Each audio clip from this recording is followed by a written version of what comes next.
Je parle 10 langues, dit la jeune femme, les mains menottées.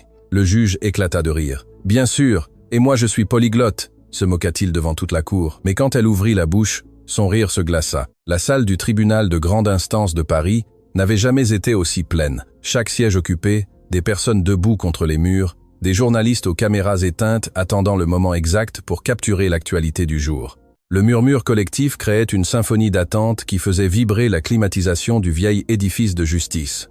Valérie Dubois marcha vers le banc des accusés, les mains menottées. Ses pas résonnaient dans le silence soudain qui s'installa lorsque le sergent Marc Fournier cria « Debout, la cour est en session ». Tous se levèrent tandis que le juge Antoine Lefebvre entrait par la porte latérale, portant une pile désordonnée de documents. C'était un homme à la carrure robuste, aux cheveux gris parfaitement peignés en arrière, et avec ce genre d'expression que seules des années à juger la vie d'autrui peuvent sculpter sur un visage. Mélange d'ennui, de supériorité et de dédain occasionnel. « Vous pouvez vous asseoir », ordonna Lefebvre en laissant tomber les documents sur son bureau, avec un bruit sec qui fit sursauter plusieurs personnes présentes. Valérie resta debout entre deux sergents avec maître Sophie Martin, sa défenseuse publique, à sa gauche. Sophie était une femme d'âge moyen qui portait sur ses épaules le poids de trop de cas et de trop peu de budget. Elle avait des cernes prononcées et ce tremblement à peine perceptible dans les mains qui trahit l'excès de caféine et le manque de sommeil. « Affaire numéro 47B 2024 », annonça le greffier. L'État contre Valérie Dubois, chef d'accusation, fraude électronique, usurpation d'identité et escroquerie aggravée. Le murmure revint dans la salle comme une vague. Valérie sentit des centaines d'yeux se poser sur son dos, la jugeant avant même que la moindre preuve ne soit présentée.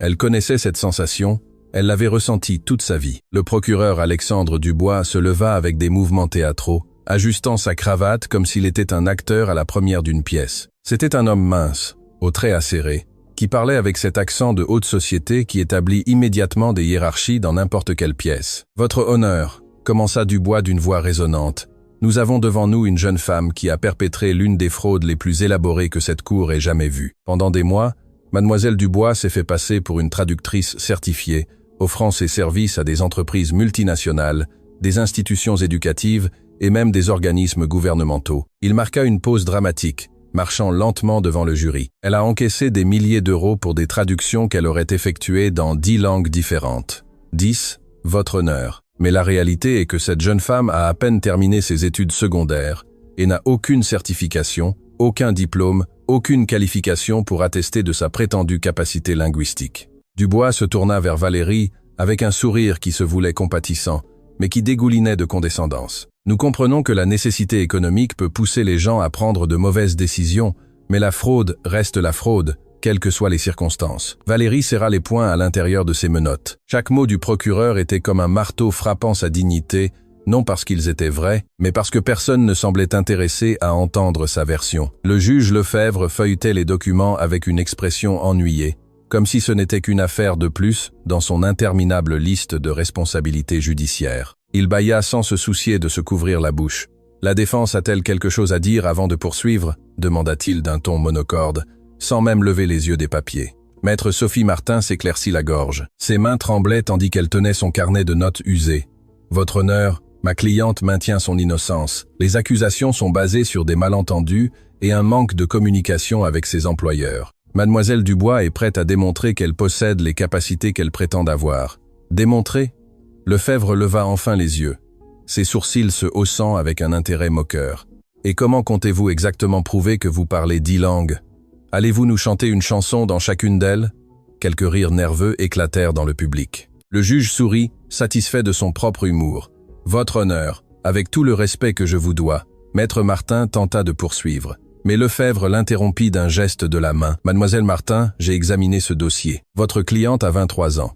Elle a grandi dans un quartier défavorisé et, selon les registres, travaillait comme femme de ménage avant cette prétendue entreprise de traduction. » Il regarda directement Valérie. Il n'y a aucun enregistrement d'études supérieures, aucune certification internationale, rien qui suggère que cette jeune femme pourrait parler ne serait-ce que 3 langues, encore moins 10. C'est alors que Valérie leva la tête. Ses yeux, qui étaient restés fixés au sol pendant toute l'audience, rencontrèrent directement ceux du juge. Il y avait du feu dans ce regard. Il y avait des années d'humiliation, d'être sous-estimé, d'être invisible. « Permettez-moi de parler, votre honneur », dit-elle d'une voix claire et ferme. Lefebvre la regarda, surpris. La plupart des accusés restaient silencieux pendant les audiences préliminaires, laissant leurs avocats parler pour eux. Mais il y avait quelque chose dans la façon dont cette jeune femme le regardait qui lui causa un mélange d'irritation et de curiosité. « Avez-vous quelque chose de pertinent à ajouter à l'affaire » demanda-t-il d'un ton sceptique. « Je parle 10 langues. » Valérie prononça chaque mot avec une clarté cristalline, sans l'ombre d'un doute dans sa voix. « Et je peux le prouver ici même, maintenant même, si votre honneur me le permet. » Le silence qui suivit fut si profond qu'on pouvait entendre le bourdonnement des néons du plafond. Tous les présents se penchèrent en avant, comme si l'univers lui-même retenait son souffle. Et puis le juge Antoine Lefebvre fit quelque chose à quoi personne ne s'attendait. Il pencha la tête en arrière et éclata de rire. Ce n'était pas un rire poli ou contenu, c'était un éclat de rire tonitruant, presque hystérique, qui fit vibrer sa corpulence sur la chaise du banc. « C'est incroyable !» s'exclama-t-il entre deux rires, essuyant les larmes de ses yeux avec un mouchoir. « L'accusée veut nous prouver qu'elle parle 10 langues ici, dans ma cour. » D'autres rires se joignirent à celui du juge. Le procureur Dubois souriait largement, secouant la tête d'incrédulité. Certains membres du public riaient ouvertement, d'autres murmuraient des commentaires moqueurs. Mademoiselle Dubois, Lefebvre réussit à maîtriser son rire suffisamment pour parler, bien que sa voix tremblât encore d'amusement. « J'apprécie votre créativité, mais ceci est un tribunal, pas une émission de télévision. Nous n'allons pas gaspiller le temps de la cour avec des démonstrations de cirque. La justice vous semble-t-elle un cirque ?» La voix de Valérie coupa l'air comme un couteau. Le rire du juge se glaça instantanément. Ses yeux se plissèrent et pendant un instant, un silence dangereux remplit la salle. « Pardon ?» Sa voix baissa d'un ton menaçant. Valérie fit un pas en avant, ignorant la mise en garde que maître Sophie Martin lui avait faite en tirant son bras. « Avec tout le respect que je vous dois, votre honneur, vous venez de vous moquer de moi sans m'avoir écouté. Vous m'avez jugé sans me permettre de présenter ma défense. Si ce n'est pas un cirque, je ne sais pas ce que c'est. » Le sergent Fournier fit un pas en avant, prêt à intervenir si la situation dégénérait, mais le juge leva une main pour l'arrêter. Lefebvre se pencha en avant, posant ses coudes sur le bureau. « Vous avez du cran, mademoiselle Dubois, je vous l'accorde, mais le cran ne vous sauvera pas des preuves contre vous. »« Les preuves mentent, » répondit Valérie. « Ou plutôt, les personnes qui les ont interprétées ont menti, parce qu'elles n'ont jamais pris la peine de vérifier si je pouvais réellement faire ce que je disais. Et pourquoi ferions-nous cela ?» Dubois intervint depuis son siège. Pourquoi l'État devrait-il dépenser des ressources à vérifier les affirmations fantaisistes de quelqu'un qui essaie clairement d'éviter les conséquences de ses actes? Parce que c'est votre obligation. Valérie se tourna vers le procureur, sa voix gagnant en force. Votre obligation est de chercher la vérité, pas de présumer la culpabilité en se basant sur des préjugés. À l'ordre, Lefebvre frappa son marteau contre le bureau. Mademoiselle Dubois, vous marchez sur un terrain dangereux. Je vous suggère de vous taire avant que je ne vous accuse d'outrage. Valérie respira profondément. Elle sentait son cœur battre si fort qu'elle pensait que tout le monde dans la salle pouvait l'entendre. Mais elle n'allait pas reculer.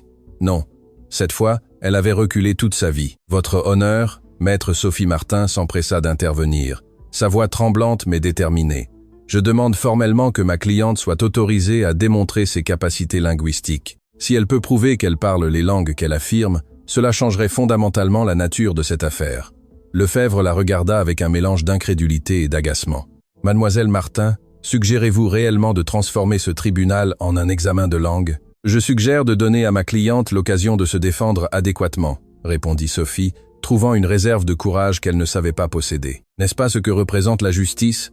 Le juge se pencha en arrière dans sa chaise qui craqua sous son poids. Il regarda Valérie pendant un long moment, ses yeux l'évaluant comme un puzzle qu'il ne pouvait résoudre. Il y avait quelque chose chez cette jeune femme qui le perturbait.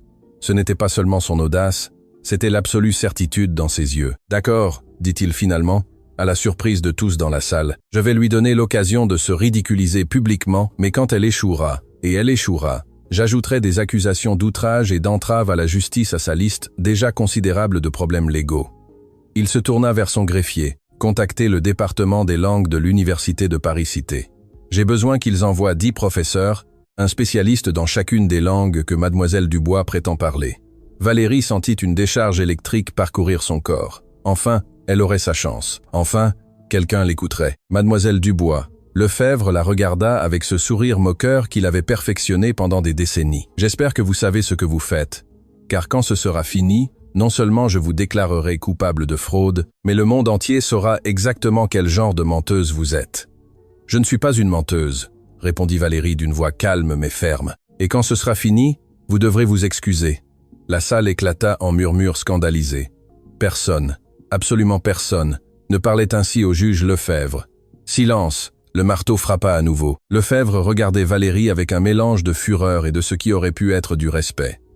Cette audience est reportée jusqu'à la présence des évaluateurs. Ce sera dans 3 jours. Et croyez-moi, mademoiselle Dubois, ces 3 jours seront les derniers de liberté que vous apprécierez pendant longtemps. Tandis que les sergents l'escortaient hors de la salle, Valérie ne pouvait s'empêcher de se demander si elle avait commis la plus grande erreur de sa vie ou si elle avait enfin fait le premier pas vers la réhabilitation qu'elle désirait tant. Ce qu'elle ne savait pas, c'est que les jours suivants révéleraient des secrets qui changeraient non seulement son destin, mais celui de tous les présents dans cette salle. Le son métallique des portes se refermant résonna comme un coup de tonnerre dans les oreilles de Valérie. Le centre de détention préventive, les Mûriers, était un bâtiment de 3 étages qui sentait le désinfectant industriel mélangé au désespoir humain. Les murs blancs, écaillés dans les coins, semblaient absorber toute la lumière naturelle qui tentait de pénétrer par les petites fenêtres grillagées. Valérie marchait dans le couloir, flanquée de 2 officières. Ses menottes avaient été retirées. Mais la sensation d'oppression persistait, maintenant invisible, mais plus lourde que n'importe quel métal. D'autres détenus l'observaient depuis leurs cellules, certaines avec curiosité, d'autres avec ce regard vide que seule une longue incarcération peut créer. « Cellule 47C », annonça l'officière Camille Legrand, une jeune femme à l'expression professionnelle, mais non cruelle. Elle ouvrit la porte métallique avec un grincement qui résonna dans tout le couloir. « Vous avez une colocataire. J'espère que vous vous entendrez bien. » Valérie entra, et la porte se referma derrière elle, avec un coup définitif qui la fit frissonner. La cellule était petite, 2 lits superposés étroits, un petit lavabo, des toilettes sans intimité, et une fenêtre si haute qu'elle ne servait qu'à leur rappeler que le monde extérieur existait, mais était hors de portée. Sur le lit inférieur, une femme d'âge moyen leva les yeux d'un livre usé. Christine Garnier avait le visage marqué de rides qui racontaient des histoires qu'elle ne partagerait probablement jamais. Ses cheveux gris étaient noués en une tresse serrée, et ses yeux, bien que fatigués, conservaient encore une lueur d'intelligence. « Alors, c'est toi la célèbre polyglotte », dit Christine avec un sourire qui n'atteignit pas ses yeux. « Tout le centre parle de toi, la fille qui a défié le juge Lefebvre et qui est encore en vie pour le raconter. » Valérie s'assit sur le lit supérieur, sentant le matelas mince et dur sous son corps. Elle ne répondit pas immédiatement, elle était épuisée, non seulement physiquement, mais émotionnellement. L'adrénaline de l'audience s'était évaporée, ne laissant qu'un vide pesant dans sa poitrine. « Je ne suis pas célèbre », dit-elle finalement. « Je suis juste quelqu'un qui en a eu assez d'être sous-estimé. » Christine laissa échapper un rire sec. « Ici, nous en avons toutes marre de quelque chose. La différence, c'est que la plupart ont déjà abandonné. Toi, tu as encore du feu. C'est dangereux dans un endroit comme celui-ci. » « Dangereux ? Pourquoi ? » « Parce que l'espoir fait plus mal que la résignation. » Christine ferma son livre. « Tu parles vraiment 10 langues ?» Valérie hocha la tête, regardant le plafond taché de la cellule. « 11 en fait. Mais personne n'a demandé. »« 11 ?» Christine se redressa, véritablement intéressée. « Comment est-il possible qu'une fille de ton âge parle 11 langues ?» Pour la première fois depuis des jours, Valérie eut envie de parler. Peut-être parce que Christine ne la regardait pas avec moquerie ou dédain. Peut-être parce que dans ce petit espace claustrophobe, elle n'était que 2 êtres humains essayant de survivre. « Ma grand-mère », commença Valérie, sa voix s'adoucissant avec le souvenir. « Grand-mère Lucie. Elle a travaillé toute sa vie comme employée de maison pour des familles diplomatiques. Chaque fois qu'une famille partait, une autre arrivait. Des Allemands, des Français, des Chinois, des Russes, des Arabes. Elle a appris des bribes de toutes ces langues pour pouvoir communiquer, pour être indispensable. » Christine écoutait en silence, et Valérie continua. « Quand mes parents sont morts dans un accident de bus, j'avais 5 ans. Ma grand-mère m'a recueilli et m'a emmené avec elle dans toutes ces maisons. Pendant qu'elle nettoyait, cuisinait et repassait, je m'asseyais avec les enfants de ces familles. Je jouais avec eux, je mangeais avec eux, j'apprenais avec eux. » Sa voix se brisa légèrement en se souvenant. Les diplomates changeaient tous les 2 ou 3 ans. Chaque fois que je me faisais une amie, elle partait. Chaque fois que j'apprenais à communiquer parfaitement dans une langue, une nouvelle famille arrivait avec une langue différente. Mais je n'ai jamais cessé d'apprendre. C'était ma façon de garder vivants ces souvenirs, ces connexions. « Et ta grand-mère » demanda Christine doucement. « Elle est morte il y a 2 ans.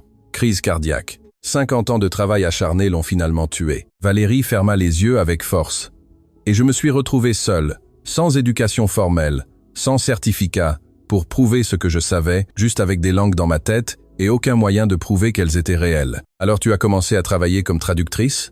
compléta Christine. « J'ai essayé d'obtenir un emploi dans des agences officielles, mais toutes voulaient des diplômes universitaires, des certifications internationales. Personne ne voulait me donner ne serait-ce qu'une chance de prouver ce que je pouvais faire.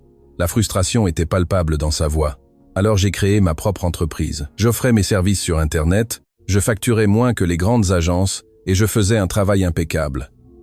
Alors, pourquoi es-tu ici? Valérie ouvrit les yeux et regarda Christine directement. Parce que quelqu'un a décidé qu'il était impossible qu'une fille sans éducation universitaire puisse faire ce que je faisais. Ils ont signalé mes services comme une fraude sans même vérifier la qualité de mon travail. Et maintenant, je suis ici, attendant de prouver quelque chose que je n'aurais jamais dû avoir à prouver. Le son de pas qui s'approchait interrompit leur conversation. La porte s'ouvrit et l'officier Legrand apparut à nouveau. « Dubois, vous avez une visite ?» Salle de consultation. Valérie descendit du lit, confuse. Elle n'avait appelé personne.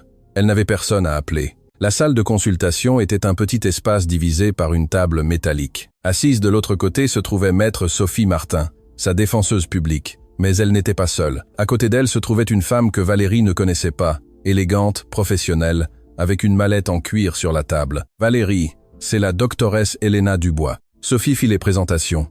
C'est une psychologue légiste. Le procureur Dubois a demandé une évaluation psychologique avant la prochaine audience. Valérie sentit un nœud se former dans son estomac. Évaluation psychologique? Pourquoi? La doctoresse Dubois parla d'une voix calme et professionnelle. C'est une procédure standard dans les cas où l'accusé présente des comportements qui pourraient être considérés comme inhabituels. Votre confrontation avec le juge Lefebvre a soulevé quelques drapeaux. Des drapeaux? Valérie sentit l'indignation monter. Me défendre est un comportement inhabituel, il ne s'agit pas de cela. Sophie intervint rapidement. Valérie, écoute. Le procureur essaie de construire un profil qui suggère que tu as des tendances à la fantaisie pathologique. Ils veulent argumenter que tu crois réellement parler ces langues alors qu'en réalité, ce n'est pas le cas. C'est ridicule. Valérie frappa la table de la paume de sa main. Je ne suis pas folle. Personne ne dit que vous l'êtes. La doctoresse Dubois garda son ton neutre. Mais j'ai besoin de faire mon évaluation. Je vais vous poser quelques questions et j'ai besoin que vous soyez complètement honnête avec moi. Pendant l'heure suivante, Valérie répondit question après question sur son enfance, sur la mort de ses parents, sur sa vie avec sa grand-mère, sur l'apprentissage des langues, sur le fait de se sentir seule, sur ses peurs, ses rêves, ses frustrations. La doctoresse Dubois prenait des notes méticuleuses, son expression impossible à déchiffrer. Une dernière question, dit-elle finalement. Avez-vous déjà eu l'impression que les gens ne vous comprennent pas? Que vous vivez dans un monde différent de celui des autres? Valérie réfléchit attentivement avant de répondre. Tous les jours de ma vie, mais pas parce que je suis folle, mais parce que j'ai vécu dans des mondes que la plupart des gens n'expérimenteront jamais. J'ai parlé dans des langues que la plupart n'apprendront jamais. J'ai vu comment les mots peuvent construire des ponts ou élever des murs. Alors oui, je vis dans un monde différent, mais il est réel. Il est aussi réel que le préjudice qui m'a amené ici. La doctoresse ferma son carnet. Merci de votre coopération, Valérie.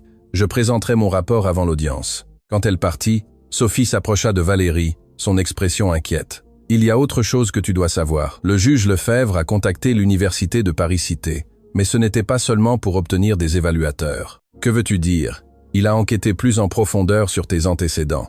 Il a trouvé quelque chose. Sophie sortit des documents de son sac. Il y a des années, quand tu avais 17 ans, tu as postulé pour une bourse à l'Académie des langues internationales. Tu te souviens? Valérie hocha lentement la tête. Ils m'ont rejeté. Ils ont dit que ma candidature était irréaliste parce que je prétendais parler trop de langues pour mon âge. Exactement. Et Lefebvre utilise cela comme preuve que tu mens sur tes compétences depuis des années. Il soutient que c'est un schéma de comportement frauduleux. La pièce sembla se rétrécir autour de Valérie. Chaque fois qu'elle essayait d'avancer, le système la repoussait. Chaque tentative de prouver sa valeur se transformait en une autre preuve contre elle. « Y a-t-il autre chose ?» demanda-t-elle, redoutant la réponse.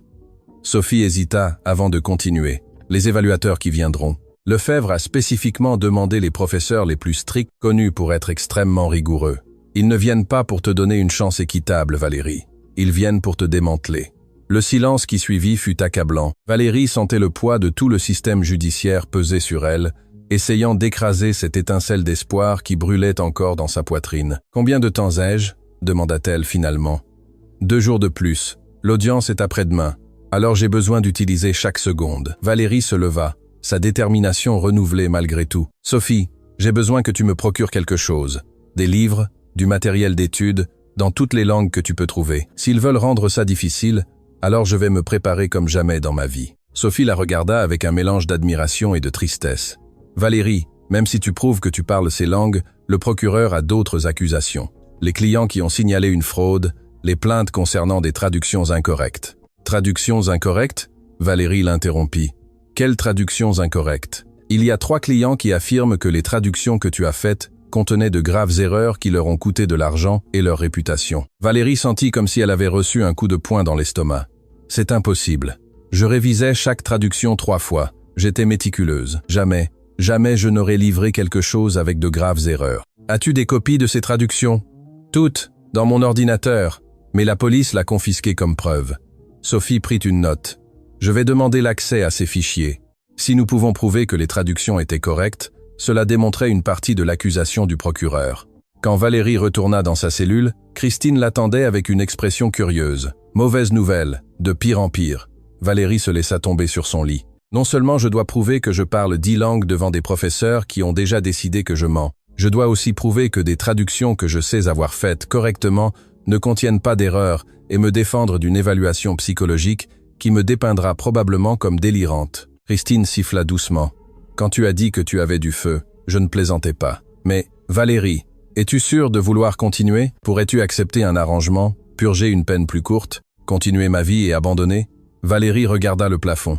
Accepter que le monde a raison et que j'ai tort? Je ne peux pas, Christine. Si j'abandonne maintenant, je trahirai ma grand-mère, toutes ces années d'apprentissage, toutes ces jeunes filles qui, comme moi, ont du talent mais n'ont pas de papier pour le prouver. Alors repose-toi.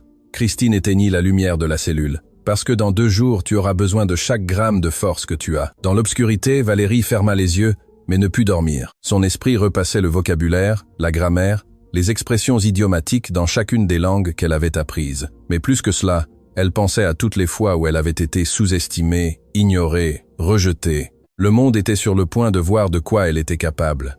Elle espérait seulement que ce serait suffisant. L'aube arriva au centre de détention avec ce silence pesant qui n'existe que dans les lieux où la liberté est un souvenir lointain. Valérie n'avait pas dormi. Ses yeux brûlaient de fatigue. Mais son esprit continuait à traiter les conjugaisons verbales, les structures grammaticales, les expressions idiomatiques en mandarin, en arabe, en allemand, en français. Christine ronflait doucement sur le lit inférieur, un son réconfortant au milieu de tant d'incertitudes. Valérie avait passé la nuit à murmurer des mots à voix basse, chaque langue coulant comme des rivières qui convergeaient vers l'océan de sa mémoire. Le son de pas qui s'approchait interrompit sa concentration. Il était trop tôt pour le petit déjeuner. La porte métallique s'ouvrit et l'officière Legrand apparut avec une expression sérieuse. « Dubois, vous avez une visite ?» Salle de consultation. Christine se réveilla en sursaut. À cette heure, qui rend visite à quelqu'un avant l'aube, Valérie descendit de son lit.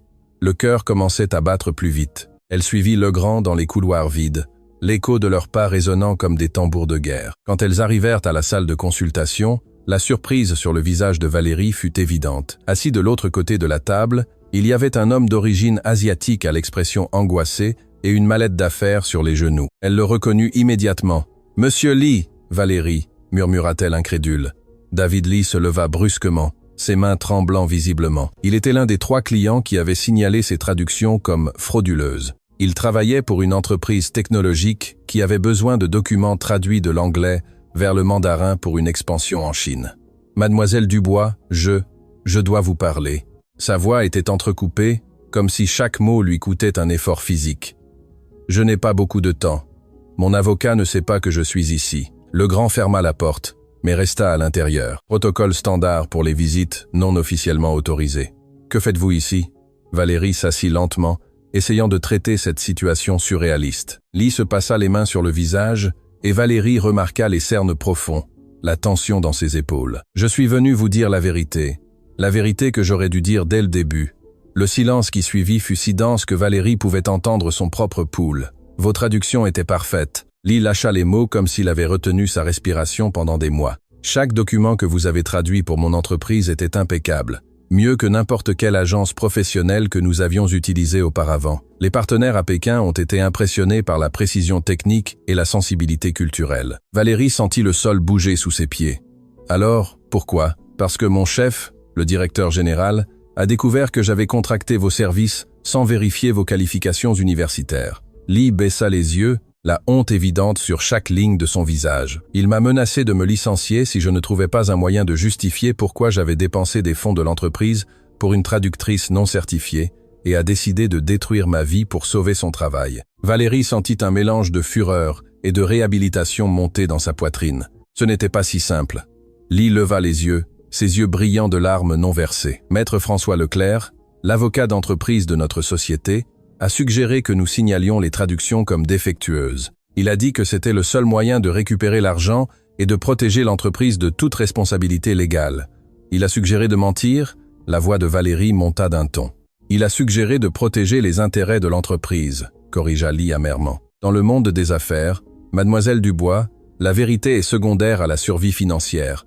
Mais moi, je n'ai pas pu dormir depuis que j'ai signé cette fausse déclaration. J'ai une fille de votre âge. Chaque fois que je la regarde, je vois votre visage aux informations, humiliée publiquement pour quelque chose qu'elle n'a pas fait. Valérie respira profondément, essayant de contrôler les émotions qui menaçaient de la submerger.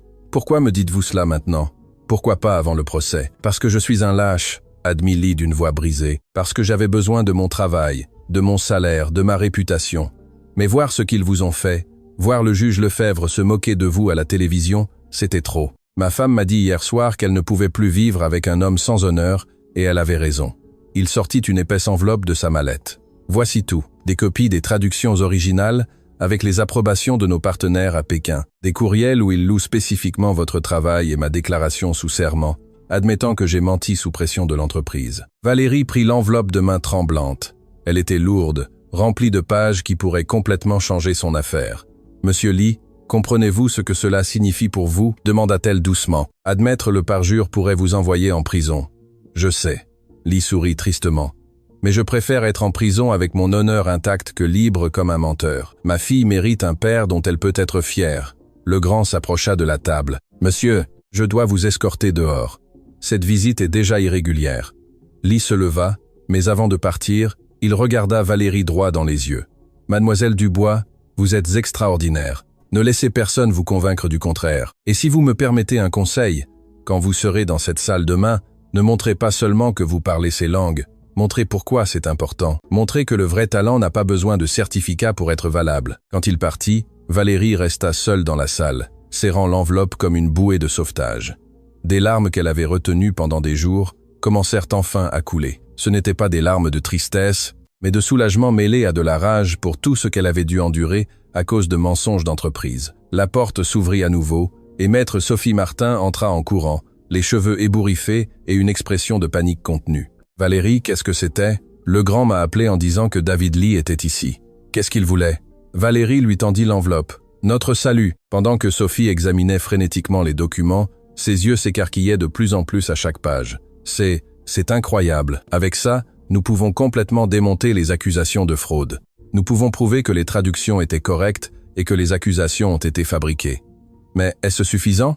demanda Valérie. « Je dois encore prouver que je parle les langues. Et le procureur dira probablement que Lee ment maintenant pour m'aider. »« Tu as raison. » Sophie s'assit, son esprit travaillant à toute vitesse. « Nous avons besoin de plus. Nous devons trouver les 2 autres clients qui t'ont accusé. Et comment faisons-nous ça d'ici ?» Sophie sortit son téléphone portable. « Laisse-moi faire. J'ai des contacts. Si Lee a eu un accès de conscience, peut être les autres aussi. » Pendant les heures suivantes, tandis que Valérie était ramenée à sa cellule, Sophie travailla frénétiquement, passant des appels, envoyant des courriels, mobilisant tous les contacts qu'elle avait dans son arsenal juridique. De retour dans sa cellule, Christine observait Valérie avec curiosité. « Quelque chose a changé, dit-elle simplement. Tu as une expression différente. L'un de mes accusateurs est venu confesser qu'il avait menti. » Valérie s'assit, digérant encore le tout. « Il s'avère que mes traductions étaient parfaites. Ils m'ont accusé faussement pour protéger des intérêts d'entreprise. » Christine siffla doucement. « Le système se protège lui-même. C'est l'histoire de toujours. Mais cette fois, quelqu'un a eu le courage de dire la vérité. » Valérie regarda par la petite fenêtre haute. « Il a risqué tout pour laver mon nom. Et ça te donne de l'espoir? Ça me donne plus que de l'espoir. Ça me prouve que je ne suis pas folle, que je n'ai pas tort, que le monde a tort à mon sujet. » Un son métallique résonna dans le couloir. C'était l'heure de la bibliothèque mobile, un chariot qui passait 2 fois par semaine, avec des livres pour les détenus. Une jeune femme poussait le chariot, s'arrêtant à chaque cellule. Quand elle arriva à la cellule 47, Valérie la reconnut. C'était Chloé Dupont, une fille d'à peine 19 ans qu'elle avait vue à la cantine. Elle avait des yeux intelligents et cette tristesse particulière de ceux qui ont trop vu trop jeune. « Des livres dont vous avez besoin ?» demanda Chloé d'une voix douce. « Avez-vous quelque chose en langues étrangères ?» demanda Valérie, pleine d'espoir. Les yeux de Chloé s'illuminèrent. « C'est vous la fille qui va prouver qu'elle parle 10 langues ?»« 11. En fait, j'ai quelque chose pour vous. » Chloé regarda nerveusement des deux côtés du couloir avant de sortir un paquet enveloppé dans du papier. « Votre avocate m'a demandé de vous apporter ça. Je ne devrais pas, mais bon, je crois aux deuxièmes chances. » Valérie déballa le paquet et trouva 6 livres dans différentes langues. Mandarin, arabe, russe, allemand, français et portugais. Ce n'étaient pas des livres ordinaires, mais des textes techniques juridiques complexes. « Votre avocate a dit de pratiquer avec ceci, » murmura Chloé. « Les professeurs demain vont essayer de vous faire trébucher avec du vocabulaire technique spécialisé. Comment le savez-vous? Parce que l'un d'eux, le professeur Émile Roussel, est venu faire une consultation juridique ici il y a quelques jours. Je l'ai entendu parler au directeur de la façon de démasquer une imposture qui prétendait des compétences linguistiques impossibles. » Le sang de Valérie se glaça. « Il a dit autre chose? Il a dit qu'il avait préparé des textes techniques spécialisés dans chaque langue, vocabulaire médical, juridique, scientifique, des choses que seule une personne ayant des années d'études universitaires formelles pourrait connaître. » Christine se redressa sur son lit. « C'est de la triche. Il prépare un examen conçu pour que tu échoues. Ce n'est pas de la triche s'ils n'ont jamais promis d'être justes. » Valérie ouvrit le premier livre, ses yeux parcourant les pages en mandarin. « Mais je peux apprendre. J'ai toujours pu apprendre. »« Tu as moins de 24 heures, » souligna Chloé. « Comment vas-tu mémoriser du vocabulaire technique dans 6 langues en une journée ?» Valérie la regarda avec cette détermination féroce qui l'avait maintenue en vie toute sa vie. « De la même manière que j'ai fait tout le reste, sans abandonner. » Quand Chloé partit, Christine observa Valérie ouvrir livre après livre, sa concentration absolue. « Tu sais ce qui est le plus impressionnant chez toi ?» dit Christine après un long silence. « Ce n'est pas que tu parles des langues, c'est que tu n'acceptes jamais la défaite comme option. Ma grand-mère disait, « Le monde te dira 1000 fois que tu ne peux pas. Tu n'as besoin de le prouver qu'une fois pour montrer que oui, tu peux. » Valérie passa le reste de la journée et toute la nuit plongée dans ses livres. Elle mangea à peine, bougea à peine. Christine lui apportait de l'eau, lui rappelait de respirer, mais Valérie était dans un autre monde, un monde de mots et de significations, de connexions linguistiques. Quand la première lumière de l'aube commença à filtrer par la fenêtre haute, Valérie ferma le dernier livre. Ses yeux étaient rouges, son corps tremblait d'épuisement, mais il y avait quelque chose de différent dans son expression. « Prête ?» demanda Christine. « Prête ?» répondit Valérie. Le grand arriva tôt. « Dubois, il est temps. Votre avocate vous attend. Aujourd'hui est le grand jour. » Alors qu'elle marchait dans les couloirs vers la sortie, d'autres détenus commencèrent à frapper aux portes de leurs cellules. Ce n'était pas un son menaçant mais de soutien. Beaucoup d'entre elles avaient entendu son histoire. Beaucoup d'entre elles avaient été jugées pour ce que le système croyait qu'elles étaient, plutôt que pour ce qu'elles étaient réellement. « Montre-leur !» cria quelqu'un. « Ne les laisse pas t'écraser !» Une autre voix se joignit. Valérie sentit une énergie étrange parcourir son corps. Elle n'était pas seule, elle n'avait jamais été seule. Tous ces visages anonymes derrière les portes métalliques étaient des rappels qu'il y avait d'autres personnes comme elle, attendant une opportunité de prouver leur vérité. Maître Sophie Martin l'attendait dans la zone de traitement avec quelque chose d'inattendu. Une valise. « Qu'est-ce que c'est ?» demanda Valérie. « Ton avenir, si tout se passe bien. » Sophie ouvrit la valise, révélant une tenue professionnelle. « Tu ne vas pas entrer dans cette salle comme une accusée, tu vas entrer comme la professionnelle que tu es. » Pendant que Valérie se changeait, Sophie lui donna les dernières nouvelles. « J'ai trouvé le 2e client. Il est prêt à témoigner que son accusation était également fausse. Le 3e ne répond toujours pas. Mais 2 sur 3, c'est suffisant pour créer un doute raisonnable. Et l'évaluation psychologique ?» Sophie fit une grimace. La doctoresse Dubois a présenté son rapport. Il est mitigé. Il ne dit pas que tu es folle, mais ne te défend pas non plus complètement. Il suggère que tu as une personnalité non conventionnelle, avec une grande confiance en tes compétences autodidactes. C'est juste une façon élégante de dire qu'ils ne me font pas confiance. Exactement. C'est pourquoi tu dois être parfaite aujourd'hui. Pas seulement bonne, parfaite. Le véhicule de transport les emmena au tribunal. Le bâtiment avait l'air différent à la lumière de l'aube, plus imposant, plus intimidant, comme un colisée romain où des gladiateurs se battaient pour leur vie. Mais Valérie n'était plus la même personne qui y était entrée quelques jours auparavant. Maintenant, elle avait des preuves, elle avait des alliés, et plus important encore, elle avait la vérité. La salle du tribunal était encore plus pleine que la première fois. Les caméras d'information remplissaient chaque recoin autorisé. Les journalistes chuchotaient entre eux et, au premier rang, 10 professeurs de l'université de Paris-Cité attendait avec des expressions allant de la curiosité au dédain ouvert. Le juge Lefebvre entra avec la même arrogance que d'habitude, mais quand son regard rencontra celui de Valérie, quelque chose changea dans ses yeux. Être reconnaissait-il que ce ne serait pas la victoire facile qu'il avait anticipée. « Que le spectacle commence !» murmura-t-il en frappant son marteau. Et ainsi commença le jour qui allait tout changer. Le marteau du juge Lefebvre résonna comme un coup de feu dans la salle bondée. Le murmure collectif s'éteignit instantanément, remplacé par une tension si dense que l'air lui-même semblait vibrer d'anticipation.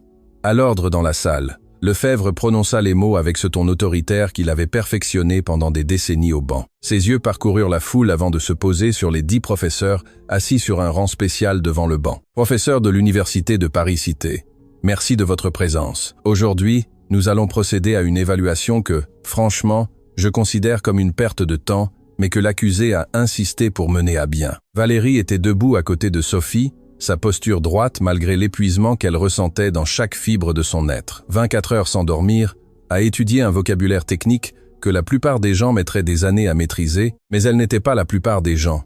Le professeur Émile Roussel se leva, ajustant ses lunettes d'un geste qui transmettait une supériorité académique. C'était un homme de corpulence mince, aux cheveux noirs peignés en arrière avec du gel, et cette expression de celui qui considère que la connaissance formelle est la seule connaissance valide. « Votre honneur », commença-t-il d'une voix claire et académique. « Mes collègues et moi avons préparé une série d'évaluations rigoureuses. Il ne s'agit pas simplement de converser dans différentes langues, mais de démontrer une maîtrise technique, une compréhension culturelle profonde et une capacité de traduction spécialisée. Procédez. » Lefebvre fit un geste de la main, se penchant en arrière dans sa chaise, comme s'il était sur le point d'assister à un spectacle de magie bon marché. Roussel ouvrit un épais dossier. « Mademoiselle Dubois, nous allons commencer par le mandarin. La professeure Léa Chen, bien que spécialiste du japonais, maîtrise également le mandarin et évaluera cette première section. » Une femme asiatique d'âge moyen se leva. La professeure Chen avait une présence sereine, mais son regard était analytique, disséquant Valérie à chaque seconde qui passait. La professeure parla en mandarin avec une fluidité parfaite, demandant à Valérie de lire un texte médical et d'en expliquer ensuite la signification en français. Elle lui tendit un document. Valérie prit le papier. C'était un texte médical complexe sur les procédures cardiovasculaires, rempli de terminologie technique qui ferait transpirer n'importe quel traducteur professionnel. La salle retint son souffle.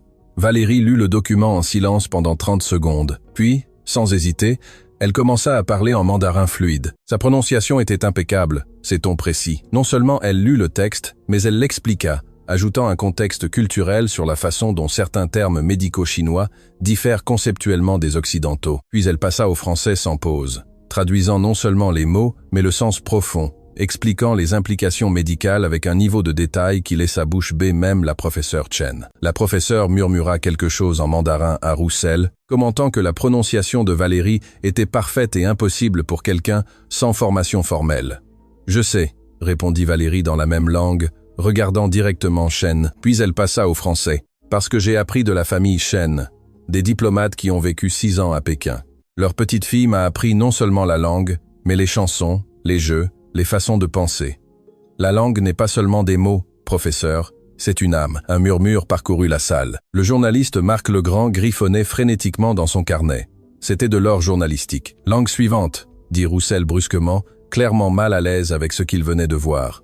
Allemand, professeur Jean-Luc Moreau. Moreau était un homme corpulent, avec une barbe blonde et une expression sévère typiquement germanique. Il se leva et parla en allemand soutenu avec un accent délibérément compliqué, demandant à Valérie d'expliquer les clauses d'un contrat juridique et leurs implications légales. Il lui tendit un contrat légal dense, rempli de jargon juridique allemand, que même des avocats natifs trouveraient difficile. Valérie le lut et, encore une fois, sa réponse fut plus que parfaite. Non seulement elle traduisit, mais elle identifia d'éventuels problèmes juridiques dans le contrat, souligna des ambiguïtés linguistiques qui pourraient provoquer des litiges et fit tout cela en alternant fluidement entre l'allemand et le français. Moreau la regardait avec un mélange d'étonnement et de perplexité. Il lui demanda en allemand où elle avait appris tout cela. Valérie répondit en allemand fluide avant de traduire en français. « De la famille Schneider. Monsieur Schneider était avocat international. Sa femme me faisait asseoir dans son bureau pendant qu'il travaillait. J'avais 10 ans et je lisais ses contrats pendant qu'il pensait que je ne faisais que dessiner. J'ai appris que l'allemand juridique est comme un puzzle où chaque mot a un poids exact. Maître Sophie Martin observait, les larmes aux yeux. C'était plus que ce qu'elle avait espéré. Valérie ne démontrait pas seulement sa compétence, elle démontrait sa maîtrise. Arabe, Roussel cracha pratiquement le mot. Professeur Sarah Ben Ali. Ben Ali était une femme élégante avec une expression intelligente et calculatrice.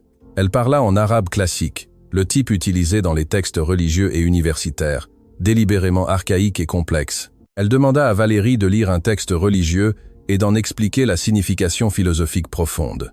C'était un texte avec des commentaires philosophiques complexes. Valérie ferma les yeux un instant et, quand elle les rouvrit, il y avait quelque chose de différent dans son expression. Elle commença à réciter en arabe, sa voix prenant cette cadence mélodique particulière de la langue bien parlée. Non seulement elle traduisit le texte, mais elle expliqua les multiples couches d'interprétation, les références historiques, les débats théologiques que le passage avait générés pendant des siècles. Elle parla de la façon dont l'arabe classique diffère de l'arabe moderne, de la poésie inhérente à chaque vers.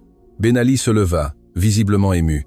Comment est-ce possible? Cela demande des années d'études théologiques. La famille Al-Rahman, répondit Valérie doucement en français. Le père était imam. Il m'a appris que l'arabe n'est pas seulement une langue, c'est une façon de voir l'univers, que chaque mot a une racine, une histoire, une connexion avec d'autres mots. C'est une langue qui respire la poésie. Le juge Lefebvre ne se penchait plus en arrière dans sa chaise. Il était penché en avant. Son expression était passée de la moquerie à quelque chose qui aurait pu être un respect involontaire. L'un après l'autre, les professeurs présentèrent leurs défis. Le russe avec le professeur Jean-Pierre Volkov, qui lui demanda de réciter de la littérature classique et d'expliquer un symbolisme littéraire complexe. Le français avec une terminologie culinaire et viticole si spécifique que seul un sommelier ou un chef professionnel la connaîtrait. L'italien avec l'opéra et la musique. Le portugais brésilien avec des expressions régionales complexes. Le japonais avec plusieurs systèmes d'écriture. Le coréen avec des niveaux de formalité complexes. Chaque fois, Valérie non seulement réussissait, mais dépassait les attentes, et, chaque fois, elle ajoutait cette dimension personnelle, cette histoire d'apprentissage qui révélait non seulement une connaissance technique, mais une compréhension profonde et un amour sincère pour chaque langue. Lorsque le professeur Volkov lui demanda d'expliquer un passage de la littérature russe classique, Valérie ne traduisit pas seulement les mots, elle captura l'âme mélancolique du texte, expliquant des contextes historiques et émotionnels que seule une personne véritablement immergée dans la culture russe pourrait comprendre. La famille Ivanov, expliqua-t-elle. Monsieur Ivanov était professeur de littérature. Il me lisait Dostoïevski pendant que sa femme préparait le bortsch. J'avais 12 ans et je pleurais avec les histoires. Il me disait que si tu ne peux pas ressentir la souffrance russe dans les mots, tu ne lis pas vraiment les maîtres. La professeure qui évaluait le français lui présenta un texte sur les vins avec une terminologie si spécialisée qu'il semblait conçu pour faire échouer même des traducteurs professionnels. Valérie non seulement identifia chaque cépage, chaque région viticole mentionnée, mais expliqua les subtilités culturelles de pourquoi certains mots français pour décrire le vin n'ont pas de traduction exacte en espagnol. Monsieur Dubois était sommelier, expliqua-t-elle avec un sourire nostalgique. Il me laissait sentir les vins pendant qu'il travaillait. Il disait que le français du vin est de la poésie liquide. Chaque mot évoque la terre, le soleil, le temps. On ne le traduit pas, on le ressent. Mais alors arriva le moment qui allait tout changer. La dernière langue était l'hébreu. Roussel, qui maîtrisait également l'hébreu en plus du français, se leva personnellement pour cette évaluation. Il avait gardé ce qu'il considérait comme son coup de maître pour la fin. « Mademoiselle Dubois, dit-il avec un sourire qui n'atteignait pas ses yeux, ce dernier texte est particulièrement difficile. C'est un ancien traité philosophique sur l'éthique et la justice, extrêmement complexe même pour des chercheurs dévoués. » Il lui tendit le document. Valérie commença à lire et soudain son expression changea. Ce n'était pas de la confusion ou de la difficulté, c'était de la reconnaissance. « Professeur Roussel, dit-elle lentement. Ce texte, je connais ce texte. Vous le connaissez? Roussel sourit avec suffisance. Je doute fort que vous ayez eu accès à d'anciens manuscrits philosophiques hébreux. Non, le manuscrit. Valérie leva les yeux, ses yeux brillants de quelque chose de dangereux. Je connais la traduction parce que je l'ai faite. Le silence qui tomba sur la salle fut absolu. Même le système de ventilation sembla cesser de faire du bruit. Pardon? Roussel cligna des yeux. Valérie montra le document. Il y a 6 ans, quand j'avais 17 ans, je travaillais pour un service de traduction en ligne sous pseudonyme. Un client anonyme a demandé la traduction de ce traité philosophique de l'hébreu ancien vers le français moderne. Il a bien payé, mais a demandé un anonymat complet. J'ai passé 3 semaines à travailler là, dessus, recherchant chaque mot, chaque concept. Ce fut l'un de mes premiers travaux professionnels. Elle se tourna vers Roussel, sa voix gagnant en force. « Et vous, professeur Roussel, avez publié un article académique il y a 4 ans intitulé « Nouvelles interprétations de textes éthiques hébreux ». J'ai lu cet article. Vous avez utilisé ma traduction mot pour mot sans me créditer. La salle éclata en murmures scandalisés. Roussel pâlit visiblement. « C'est une accusation absurde », bégaya-t-il. « Avez-vous des preuves ?»« J'ai tous mes fichiers de travail », répondit Valérie calmement. « Y compris les notes de traduction, les versions préliminaires, la correspondance avec le client, tout est enregistré dans mon ordinateur, le même ordinateur qui est en possession du parquet comme preuve. » Maître Sophie Martin se leva d'un bond. « Votre honneur, je demande un accès immédiat à ces fichiers numériques. Si ce que ma cliente dit est vrai, cela ne démontre pas seulement sa compétence, mais expose un plagiat académique. » Le procureur Dubois ressemblait à un animal acculé. « Votre honneur, c'est une diversion. Ce n'est pas pertinent pour l'affaire. » « Pas pertinent ?» Lefebvre trouva enfin sa voix. « Monsieur Dubois, si l'accusé peut démontrer que l'un des évaluateurs que j'ai choisi a utilisé son travail sans crédit, c'est extrêmement pertinent pour cette affaire. Cela montre qu'elle est non seulement compétente, mais qu'elle l'est depuis des années. » Il se tourna vers Roussel, son expression maintenant froide. « Professeur Roussel, avez-vous quelque chose à dire ?» Roussel ouvrit et ferma la bouche comme un poisson hors de l'eau. Les autres professeurs le regardaient avec des mélanges de choc et de dégoût. Dans le monde universitaire, le plagiat était le péché impardonnable. J'ai reçu cette traduction d'un collègue. Je ne savais pas qu'elle venait d'un service en ligne. J'ai supposé que c'était un travail public. Vous avez supposé? La professeure Ben Ali se leva, sa voix coupante. Professeur Roussel, le protocole académique exige de vérifier la source de tout matériel. C'est la base. Le professeur Moreau ajouta d'un ton sévère. Si cela est vrai, l'université de Paris-Cité devra mener une enquête formelle. Lefebvre frappa son marteau. À l'ordre, sergent Fournier, apportez l'ordinateur de la preuve. Maintenant, pendant qu'ils attendaient, Valérie resta debout, son cœur battant fort, mais son expression calme. Elle avait attendu 6 ans pour ce moment. 6 ans depuis qu'elle avait vu son travail publié sous le nom d'un autre. Elle n'avait jamais pensé que la justice arriverait de cette manière, mais la vie avait des façons étranges de boucler la boucle. Fournier revint avec l'ordinateur portable dans un sac de preuves. Le technicien du tribunal l'alluma et, sous surveillance judiciaire, Sophie navigua jusqu'au fichier que Valérie indiquait. Tout était là. Les versions préliminaires de la traduction datant d'il y a 6 ans, les notes détaillées expliquant chaque décision de traduction, les courriels avec le client et, le plus accablant, la version finale, identique mot pour mot à celle que Roussel avait publiée dans son article prétendument original. Lefebvre examina personnellement les fichiers, son expression s'assombrissant à chaque document qu'il révisait. Finalement, il leva les yeux vers Roussel. « Professeur, je vous suggère fortement de contacter votre syndicat. Vous aurez besoin d'une représentation légale. » Il se tourna vers les 9 autres professeurs. « Quelqu'un d'autre a-t-il des doutes sur la compétence linguistique de mademoiselle Dubois ?» Un par un. Chaque professeur nia de la tête. La professeure Ben Ali se leva même. « Votre honneur, en 20 ans d'évaluation de compétences linguistiques, je n'ai jamais vu personne avec la maîtrise que cette jeune femme a démontrée aujourd'hui. Non seulement elle parle ces langues, elle les vit, les comprend à des niveaux que la plupart des universitaires ne peuvent qu'aspirer, et elle l'a fait sans ressources, sans privilèges, seulement avec détermination et un amour sincère pour l'apprentissage. » Les mots de Ben Ali résonnèrent dans la salle. Lefebvre se pencha en arrière dans sa chaise, se passant une main sur le visage. Pour la première fois depuis des décennies, il semblait vraiment incertain de la marche à suivre. « Monsieur Dubois, dit-il finalement, avez-vous autre chose à présenter ?» Le procureur se leva lentement. Il savait qu'il avait perdu. « Votre honneur, à la lumière de ces développements, et considérant que 2 des 3 clients plaignants ont retiré leurs accusations et avoué avoir menti sous pression d'entreprise, le parquet demande à retirer toutes les accusations. » Le murmure dans la salle se transforma en un rugissement. Lefebvre frappa son marteau à plusieurs reprises. « À l'ordre dans ma salle !» Quand le silence revint, Lefebvre regarda Valérie pendant un long moment. Dans ses yeux, il y avait quelque chose qui n'avait jamais été là auparavant. « Excusez-moi, mademoiselle Dubois, commença-t-il, sa voix inhabituellement douce. Cette cour vous doit des excuses. Je vous dois des excuses.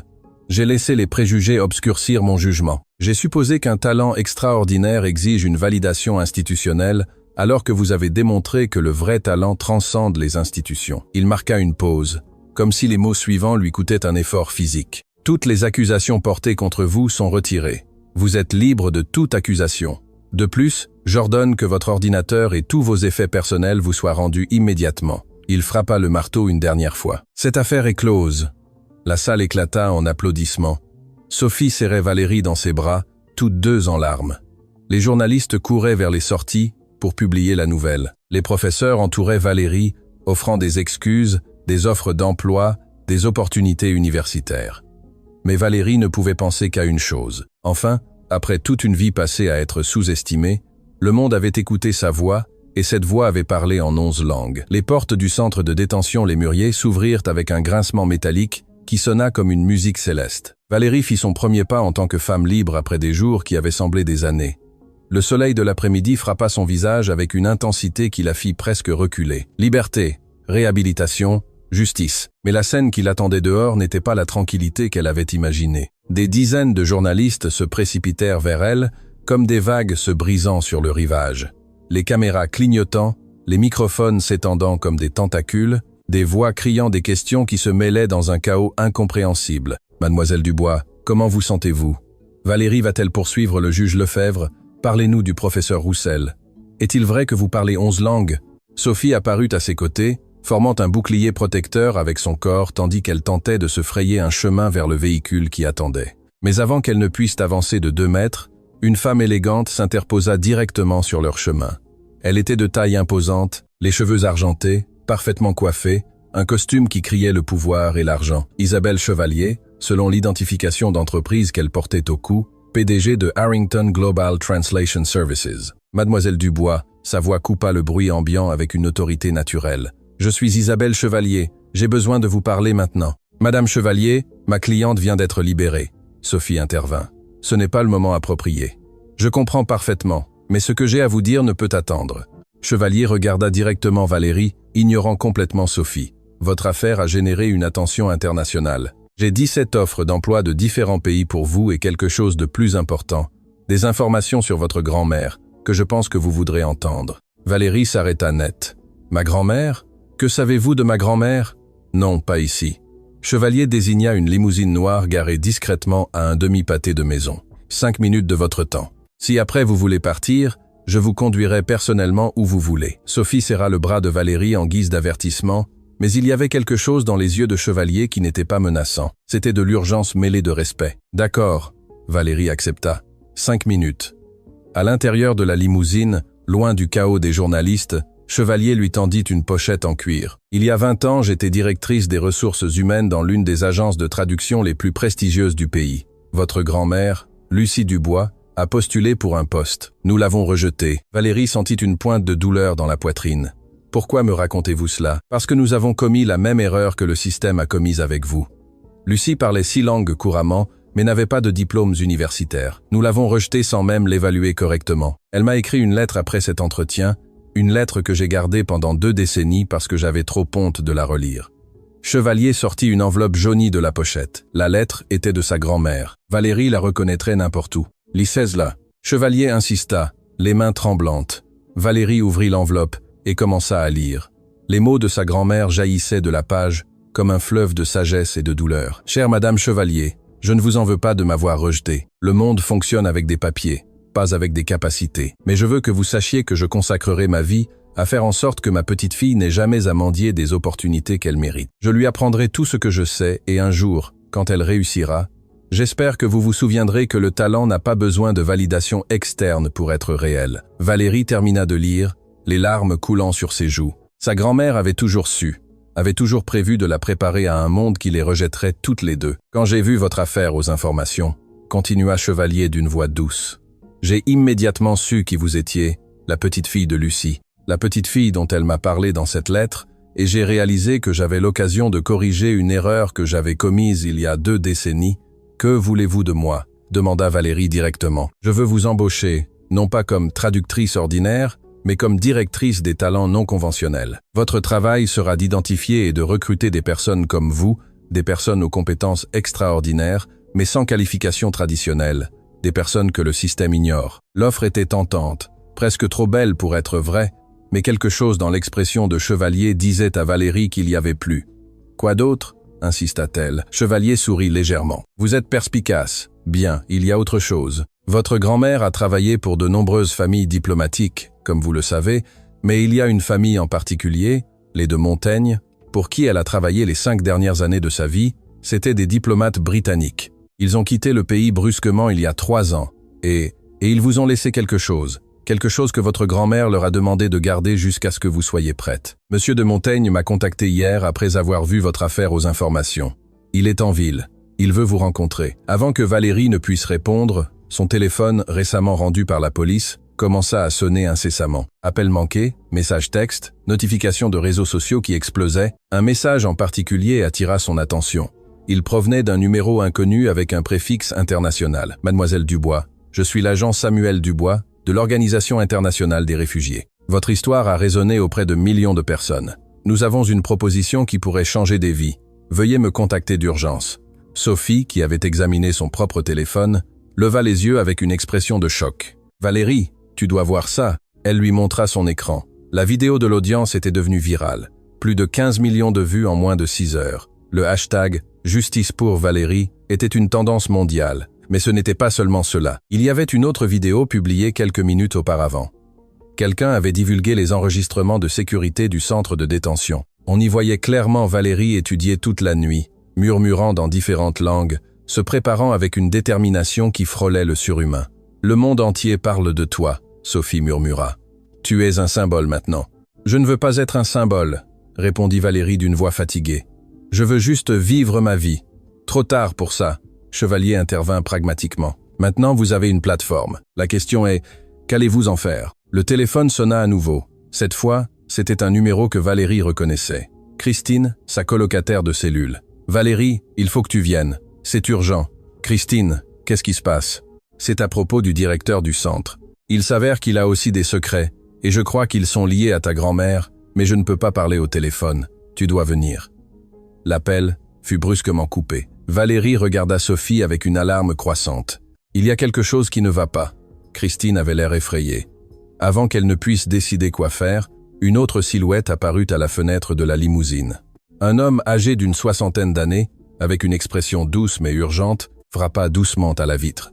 Chevalier baissa la vitre. « Docteur Fournier, Madame Chevalier, merci de m'avoir contacté. » L'homme parla avec un accent britannique raffiné. « Mademoiselle Dubois, je suis Bernard Fournier. J'ai travaillé comme médecin personnel de la famille de Montaigne pendant des années. J'ai également soigné votre grand-mère Lucie au cours de ces derniers mois. » Valérie sortit de la limousine, sentant que le monde tournait trop vite. « Vous avez connu ma grand-mère ? Je l'ai très bien connue. Et il y a des choses concernant sa mort que vous devez savoir.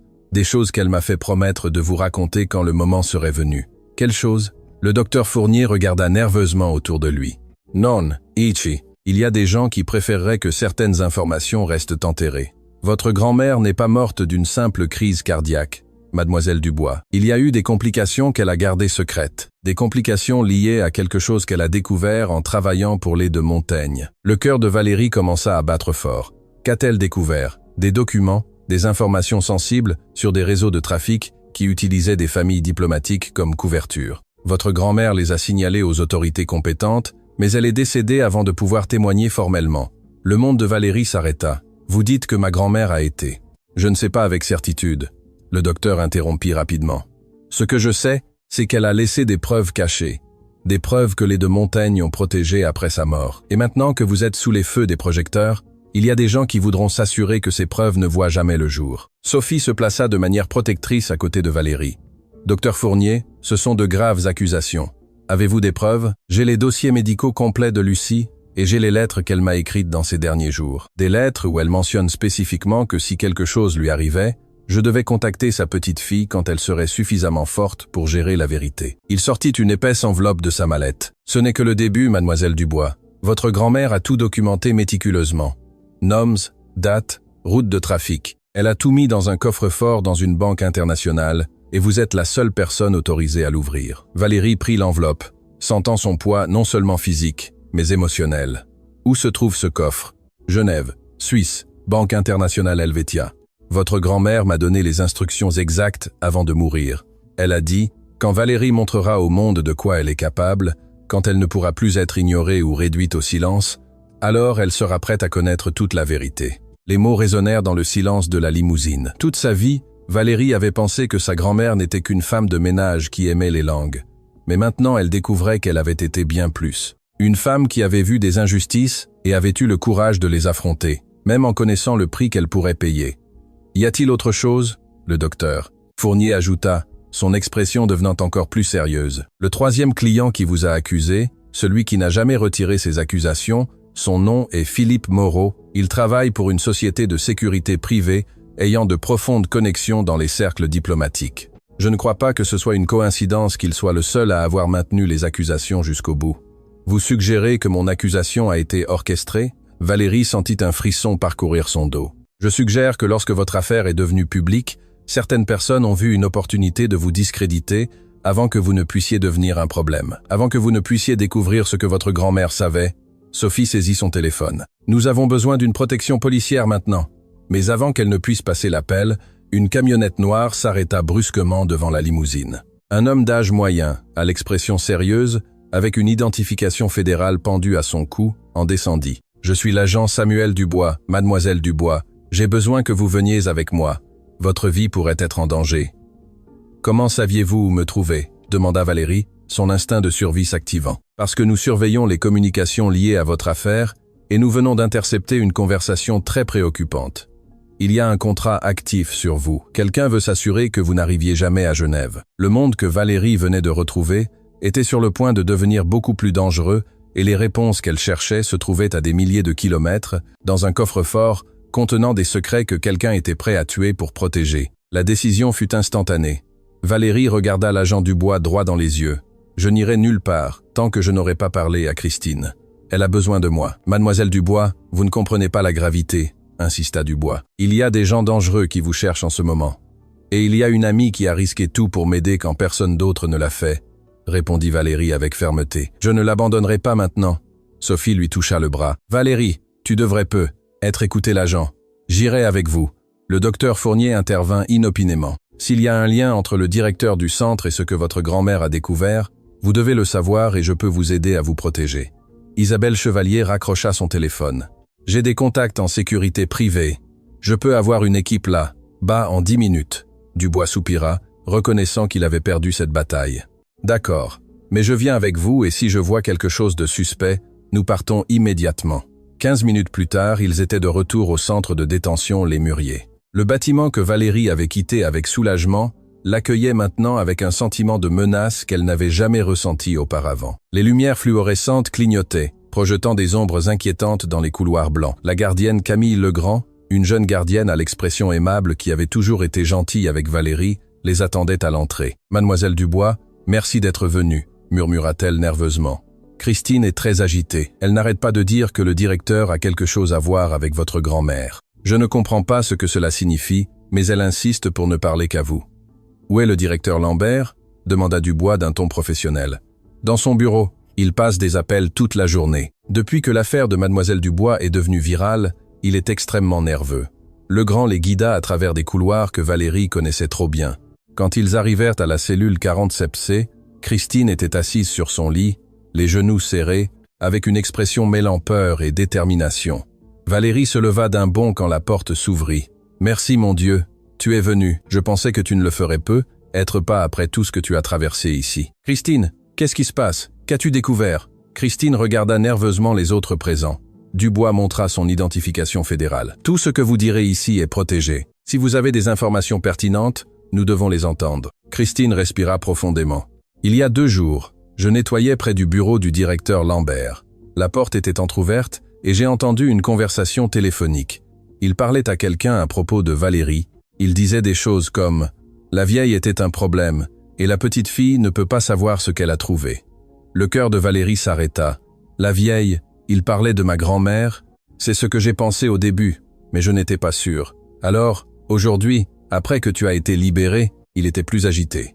Il a passé un autre appel. Cette fois, j'ai clairement entendu. Il a mentionné le nom Lucie Dubois et quelque chose à propos de documents qui n'auraient jamais dû arriver entre les mains de sa petite fille. » Le docteur Fournier s'avança. « Christine, a-t-il mentionné les familles de Montaigne ou des réseaux internationaux? » « Oui. » Christine hocha vigoureusement la tête. « Il a dit que les 2 Montaigne étaient stupides d'avoir gardé ces papiers, qu'ils auraient dû les détruire quand ils en avaient eu l'occasion. » Dubois sortit son téléphone et commença à passer des appels urgents. Sophie s'assit, son esprit travaillant à toute vitesse, traitant les implications légales. Mais Valérie ne pouvait ressentir qu'une chose, la rage que sa grand-mère ait été mise en danger, la rage que sa mort n'ait pas été naturelle, la rage que même maintenant, des années plus tard, les ombres du passé continuaient de les hanter. « J'ai besoin de lui parler », dit-elle d'une voix dangereusement calme. « J'ai besoin de parler à Lambert maintenant. »« Valérie, ce n'est pas prudent ?» avertit Sophie. « Je me fiche de la prudence. » Valérie se tourna vers Dubois. « Vous êtes un agent fédéral. Vous pouvez rendre ça officiel. J'ai besoin de réponses sur ma grand-mère. » Dubois réfléchit un instant. Puis il hocha la tête. « Je vais poser quelques questions, mais vous venez avec moi et si ça devient dangereux, nous partons. » Le bureau du directeur Auguste Mendez était au 3e étage. C'était un homme de corpulence épaisse, aux cheveux clairsemés et à ce genre de nervosité que seule la culpabilité peut générer. Quand Dubois entra, montrant son identification fédérale, la couleur quitta son visage. « Âge, en quoi puis-je vous aider ?» Sa voix tremblait légèrement. « Directeur Lambert, j'ai quelques questions sur Lucie Dubois. » Le directeur cligna des yeux à plusieurs reprises. « Lucie Dubois, je ne connais personne de ce nom. Menteur. » Valérie entra dans le bureau, ignorant la tentative de Dubois de l'arrêter. « Ma grand-mère a travaillé à nettoyer ce centre pendant la dernière année de sa vie. Vous la connaissiez et, apparemment, vous saviez aussi ce qu'elle avait découvert. » Lambert se leva brusquement. « Mademoiselle, je ne sais pas de quoi vous parlez. Alors, laissez-moi vous rafraîchir la mémoire. » Dubois sortit son enregistreur. « J'ai des témoins qui vous ont entendu parler de la vieille et de documents. Voulez-vous m'expliquer cela ?» Le directeur commença à transpirer visiblement. Ses yeux volaient entre Dubois, Valérie et la porte, comme un animal piégé cherchant à s'échapper. « Je travaillais juste ici. Je ne savais rien de ce qu'elle faisait à l'extérieur. Mais vous saviez quelque chose. » Valérie se pencha sur le bureau. « Ma grand-mère est morte il y a 2 ans. Sa mort a été soudaine, commode, juste avant qu'elle ne puisse témoigner de ce qu'elle avait découvert. »« Je n'ai rien eu à voir avec sa mort, » cria Lambert, perdant son sang-froid. « C'était son cœur. Les médecins l'ont dit. Alors vous la connaissiez ?» Dubois observa froidement. « Tout à l'heure, vous avez dit que vous ne connaissiez personne de ce nom. » Lambert se laissa tomber sur sa chaise, vaincu. « D'accord, j'ai connu Lucie. Elle a travaillé ici à nettoyer pendant des mois. C'était une bonne femme, silencieuse. Mais un jour, elle est venue me voir avec des informations dangereuses. » Quelles informations ? Valérie sentit des larmes menacées de couler, mais elle les retint avec force de volonté. Elle a dit qu'en travaillant pour les familles diplomatiques, elle avait vu des choses. Des documents sur des personnes déplacées illégalement, des familles utilisées comme couverture pour des opérations criminelles. Elle m'a montré des copies. Elle m'a demandé de l'aider à le signaler aux autorités compétentes. « Et vous l'avez fait ?» Lambert baissa les yeux, incapable de regarder Valérie dans les yeux. « Je lui ai dit que je le ferais, mais j'avais peur. Les personnes impliquées étaient puissantes. Elles avaient des connexions. Elles avaient de l'argent. Alors j'ai signalé ses intentions à quelqu'un d'autre. » Le silence qui tomba dans le bureau fut plus lourd que toute accusation verbale. « Vous l'avez trahi !» Valérie murmura les mots à peine audibles. « Ma grand-mère vous a fait confiance et vous l'avez vendue.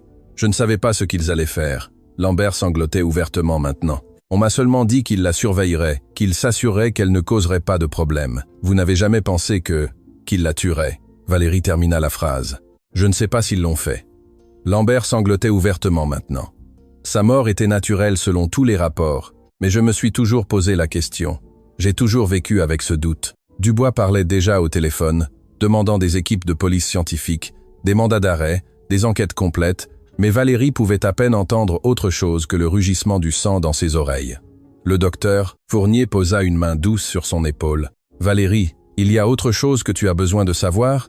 Quelque chose que ta grand-mère m'a donné avant de mourir. » De sa mallette, il sortit une petite enveloppe usée par le temps. « Elle m'a demandé de te la donner quand tu serais prête. Je crois que c'est le moment. » Les mains tremblantes, Valérie ouvrit l'enveloppe. À l'intérieur, il y avait une lettre écrite de la main de sa grand-mère, la même écriture qu'elle avait vue dans des livres de cuisine, dans des notes de course et dans des messages d'amour maternel. « Ma chère Valérie, » commençait-elle, « si tu lis ceci, cela signifie que je ne suis plus avec toi. Cela signifie que le docteur Fournier a tenu sa promesse, et cela signifie que tu es enfin assez forte pour connaître toute la vérité. Toute ta vie, je t'ai appris des langues, je t'ai appris que les mots ont du pouvoir, que la communication construit des ponts, que comprendre les autres, c'est comprendre le monde. Mais je ne t'ai jamais dit pourquoi c'était si important pour moi que tu apprennes.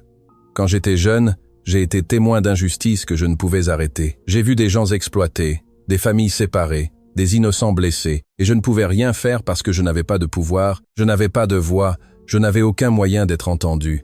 Mais toi, mon amour, toi, tu as quelque chose que je n'ai jamais eu. Tu as le don des langues. Tu peux parler pour ceux qui n'ont pas de voix. Tu peux traduire non seulement des mots, mais des injustices en justice, le silence en vérité. Les documents que j'ai laissés à Genève ne sont pas seulement des preuves de crime.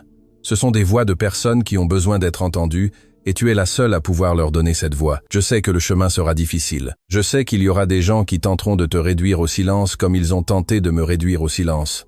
Mais je sais aussi que tu es plus forte que je ne l'ai jamais été. Parce que tu n'as pas seulement des connaissances, tu as du courage. Ne pleure pas pour moi, ma petite. Si mon cœur s'arrête avant que je puisse voir ton triomphe, je saurai que c'était parce qu'il a tout donné pour te préparer.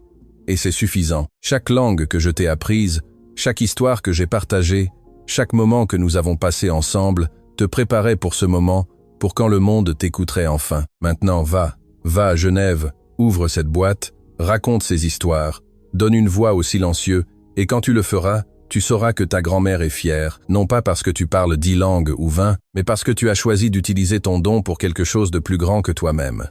Je t'aime, ma fille, je t'ai toujours aimée. Je t'aimerai toujours, ta grand-mère Lucie. Valérie termina de lire, et les larmes qu'elle avait retenues pendant des jours coulèrent enfin librement. Ce n'étaient pas seulement des larmes de tristesse, mais de compréhension, de but, d'amour qui transcendait même la mort. Christine la serra dans ses bras, pleurant aussi. Sophie avait des larmes coulant sur ses joues. Même Dubois, l'agent fédéral endurci, dut s'essuyer discrètement les yeux.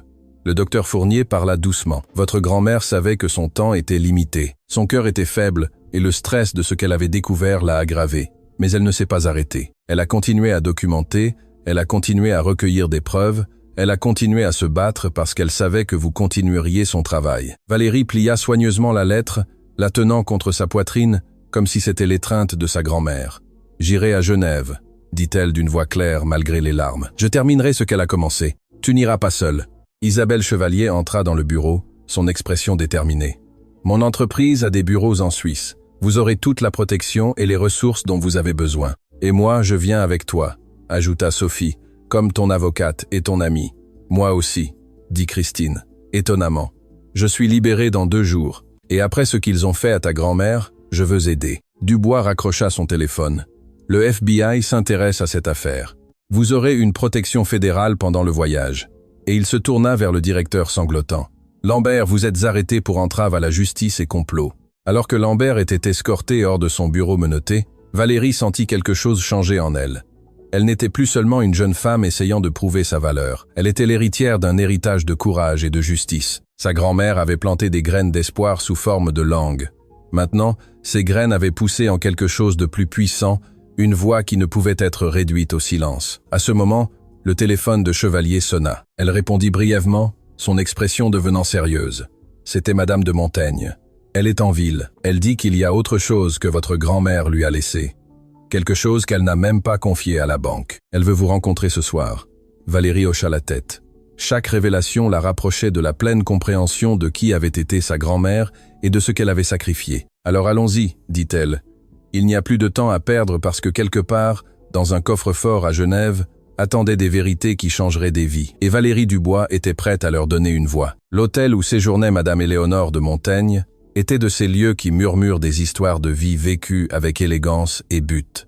Valérie, accompagnée de Sophie, du docteur Fournier et d'Isabelle Chevalier, fut reçue dans une suite avec vue sur la ville illuminée. Éléonore de Montaigne était une femme aux cheveux argentés parfaitement coiffés, aux yeux bleus qui avaient vu trop de monde, et à cette dignité qui ne vient que d'une vie dédiée à servir quelque chose de plus grand que soi. Quand elle vit Valérie, ses yeux se remplirent de larmes. « Vous êtes exactement comme elle avait dit que vous seriez », murmura Éléonore en prenant les mains de Valérie dans les siennes. « Lucie parlait de vous chaque jour. Elle disait que vous étiez son chef-d'œuvre, son héritage vivant. Madame de Montaigne, que savez-vous de ma grand-mère » Éléonore les invita à s'asseoir. Ses mains tremblaient légèrement en préparant le thé. « Votre grand-mère Lucie a travaillé pour ma famille pendant 5 ans. Elle n'était pas seulement notre employée, elle faisait partie de notre famille.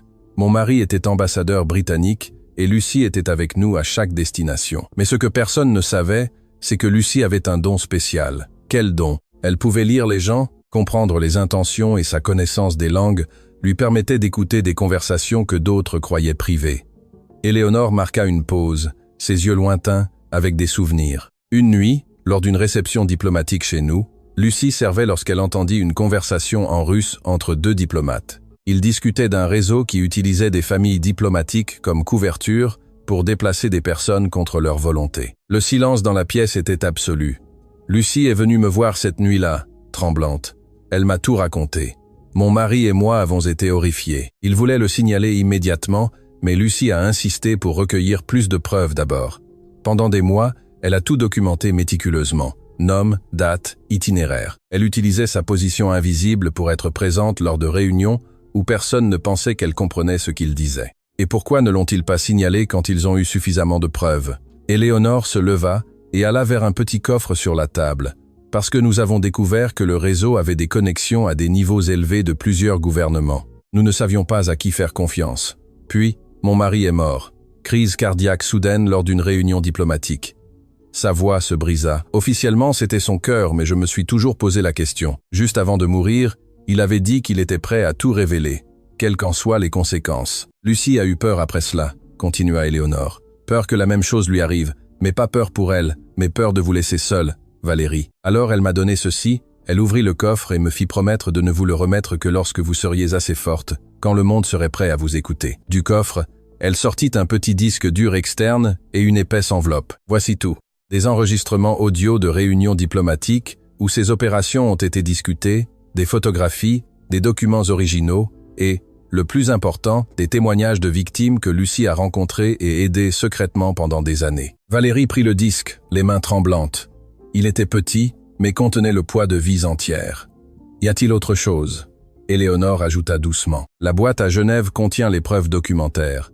Mais ceci, elle désigna le disque, contient les voix, les histoires réelles de personnes qui ont été réduites au silence. Lucie les a enregistrées avec leur permission dans leur propre langue. Elle savait que vous seriez celle qui les traduirait finalement, qui leur donnerait une voix au monde. Cette nuit-là, Valérie dormit à peine, des écouteurs sur les oreilles, elle écouta heure après heure les enregistrements, des voix en mandarin, en arabe, en russe, dans des langues qu'elle connaissait intimement. Des histoires de familles séparées, de promesses brisées, d'espoirs détruits. Et dans chaque enregistrement, à la fin, il y avait la voix de sa grand-mère, sa voix maternelle, promettant que leurs histoires seraient racontées. Au lever du jour, Valérie avait des larmes sèches sur les joues, mais un feu renouvelé dans son âme. Le vol pour Genève partit le lendemain. Valérie voyagea avec Sophie, Christine, qui avait été libérée comme promis, Isabelle Chevalier, et une escorte de sécurité coordonnée par l'agent Dubois. Le FBI avait découvert que Philippe Moreau, le troisième client, était en réalité un agent de sécurité privé engagé pour discréditer Valérie avant qu'elle ne devienne une voix publique. Il fut arrêté alors qu'il tentait de quitter le pays. Genève les accueillit avec des cieux gris, mais avec des promesses de justice. La banque internationale Helvetia était une forteresse de marbre et d'acier, conçue pour protéger des secrets pendant des générations. Dans une salle privée avec un notaire suisse, Valérie ouvrit le coffre-fort numéro 4721. À l'intérieur, il y avait des dossiers méticuleusement organisés, chacun étiqueté de la main de sa grand-mère, avec des noms, des dates, des lieux. Mais ce qui frappa le plus Valérie fut de trouver au fond de la boîte un album de photos, des photos d'elle-même au fil des ans. Son premier jour d'école, apprenant à écrire en arabe, lisant des livres en français. Chaque photo avait une note de sa grand-mère au dos. La dernière photo était de Valérie à 16 ans, souriante, tenant un certificat d'un cours de traduction en ligne. La note disait « Le jour où j'ai su que tu étais prête, il ne manquait plus que le monde le soit aussi. » Valérie serra l'album contre sa poitrine, sanglotant.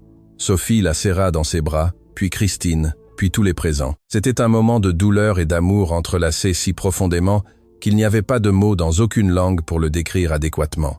Les semaines suivantes furent un tourbillon. Valérie, avec l'aide de Sophie et d'une équipe juridique internationale, présenta toutes les preuves au tribunal international de justice. L'affaire causa un tremblement de terre dans les cercles diplomatiques. 3 réseaux internationaux furent démantelés. 17 fonctionnaires corrompus furent arrêtés dans 6 pays différents, mais plus important que les arrestations fut ce que Valérie fit des enregistrements. Elle créa un documentaire intitulé « Voix du silence ». Dans celui-ci, elle traduisit personnellement chaque témoignage, donnant une voix à ceux qui avaient été réduits au silence. Non seulement elle traduisit des mots, mais elle captura des émotions, des contextes culturels, l'humanité essentielle de chaque histoire. Le documentaire devint viral mondialement. Plus de 100 millions de vues la première semaine. Les gouvernements furent obligés de répondre. Les politiques changèrent. Des vies furent sauvées. L'ambassadeur Pierre Dubois des Nations Unies contacta personnellement Valérie. Mademoiselle Dubois, votre travail a mis en lumière des injustices que les gouvernements ont ignorées pendant des décennies. Au nom des Nations Unies, je voudrais vous offrir un poste de traductrice spéciale des droits de l'homme. Votre travail serait de donner une voix aux personnes que le monde a besoin d'entendre. Valérie accepta, mais à une condition, que le poste inclue un programme pour identifier et former d'autres jeunes talents sans qualification formelle. Le vrai talent, argua-t-elle, ne devrait pas avoir besoin de validation institutionnelle pour être reconnu. Sa proposition fut acceptée à l'unanimité. 6 mois plus tard, Valérie était debout dans le même tribunal où elle avait été humiliée. Mais cette fois, ce n'était pas comme accusée, mais comme oratrice invitée à une conférence internationale sur la justice linguistique.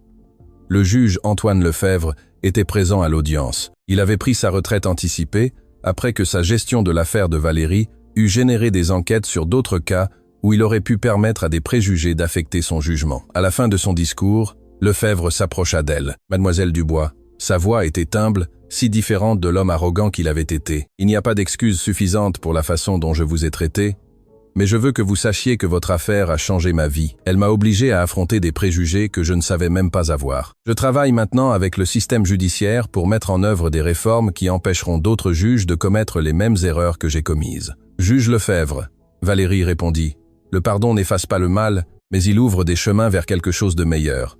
Votre reconnaissance signifie plus que vos excuses, car elle démontre que les gens peuvent changer, apprendre, grandir. » Ils se serrèrent la main, et, dans ce geste, il y avait de la guérison, non seulement pour eux, mais comme un symbole de ce que le système judiciaire pourrait devenir. Christine avait reconstruit sa vie avec l'aide d'Isabelle Chevalier. Elle travaillait maintenant à coordonner des programmes de réhabilitation pour des personnes injustement incarcérées. « Tu m'as donné de l'espoir quand je n'en avais pas », dit-elle à Valérie. « Maintenant, je veux donner le même espoir aux autres. » Maître Sophie Martin reçut une reconnaissance nationale en tant qu'avocate publique de l'année, mais ce dont elle était la plus fière n'était pas les prix, mais les lettres qu'elle recevait de clients reconnaissants, inspirées par sa défense passionnée de Valérie. Le professeur Émile Roussel démissionna de son poste après qu'une enquête universitaire eut confirmé de multiples cas de plagiat. Sa chute servit d'avertissement aux autres universitaires sur l'importance de l'intégrité. David Lee, l'ingénieur qui avait eu le courage de confesser en premier,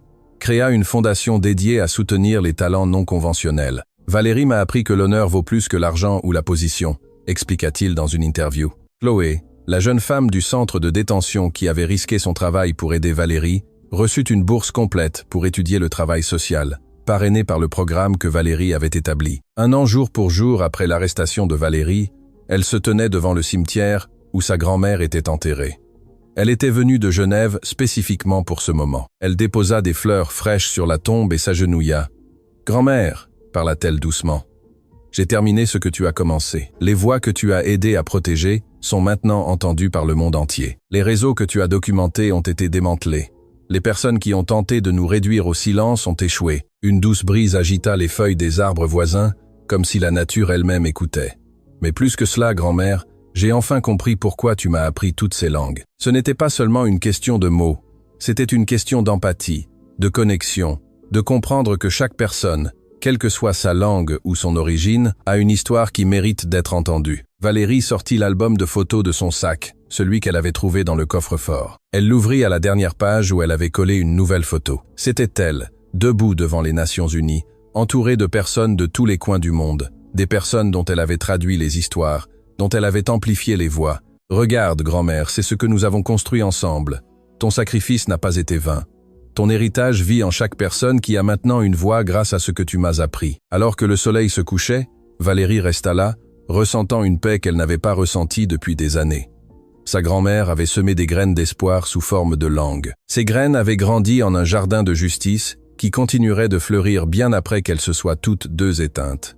Le lendemain, Valérie donna son premier cours dans le programme qu'elle avait créé. 30 jeunes d'origines diverses, tous avec des talents extraordinaires, mais sans qualification formelle, la regardaient avec espoir et admiration. Ma grand-mère avait l'habitude de me dire, commença Valérie, que le talent n'a pas besoin de certificat pour être réel.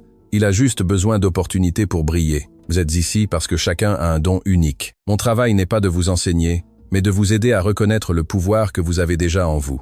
Une jeune femme au premier rang leva la main. Mademoiselle Dubois, comment savons-nous que nous sommes assez bons? Valérie sourit en se souvenant d'avoir elle-même posé cette question. Pourquoi êtes-vous ici? parce que vous avez osé essayer quand le monde vous disait que vous ne pouviez pas. Cette détermination, ce courage sont plus précieux que n'importe quel diplôme universitaire. Des mois se transformèrent en années. Le programme de Valérie se développa, s'étendant à 20 pays. Des milliers de jeunes talents trouvèrent des opportunités qu'ils n'auraient jamais eues autrement. Certains devinrent traducteurs, d'autres médiateurs culturels, d'autres activistes des droits de l'homme. Mais tous partageaient quelque chose en commun, la conviction que le vrai talent transcende les qualifications et que chaque voix, aussi silencieuse qu'elle ait pu être, mérite d'être entendue. Lors d'une cérémonie spéciale aux Nations Unies, Valérie reçut le prix international des droits de l'homme. Tandis qu'elle tenait la reconnaissance, elle pensa à toutes les personnes qui avaient rendu ce moment possible. Sa grand-mère, qui avait tout sacrifié. Christine, qui avait cru en elle quand elle était au plus bas. Sophie, qui avait lutté pour elle contre toute attente. Lee, qui avait trouvé le courage de dire la vérité. Dans son discours d'acceptation, Valérie ne parla pas de ses réalisations, elle parla de sa grand-mère. Lucie Dubois n'a jamais eu de diplôme universitaire, n'a jamais reçu de reconnaissance officielle pour son travail. Mais elle a compris quelque chose que le monde commence à peine à apprendre, que la valeur d'une personne ne se mesure pas à des certificats, mais au caractère, non pas aux qualifications, mais au courage. Sa voix se brisa légèrement d'émotion. Ce prix n'est pas le mien, il est à elle. Il est à chaque personne qui a jamais été sous-estimée, ignorée, réduite au silence. C'est un rappel que le talent extraordinaire peut venir de lieux ordinaires et que parfois les personnes les plus puissantes sont celles que le monde n'a jamais remarquées. L'ovation qui suivit dura 5 minutes complètes. Des personnes du monde entier, connectées virtuellement, applaudissaient non seulement Valérie, mais toutes les Lucies du monde. Toutes les grand-mères, mères, travailleuses invisibles, qui avaient planté des graines d'espoir sans savoir si elles fleuriraient un jour. Cette nuit-là, Valérie était dans son appartement à Genève, regardant la ville illuminée. Son téléphone sonna. C'était un numéro inconnu. « Mademoiselle Dubois, je suis Maria. J'ai 16 ans et je vis dans un petit village au Sénégal. J'ai vu votre documentaire. Je parle 5 langues que j'ai apprises des touristes qui visitaient mon village. Tout le monde me dit que c'est impossible sans éducation formelle.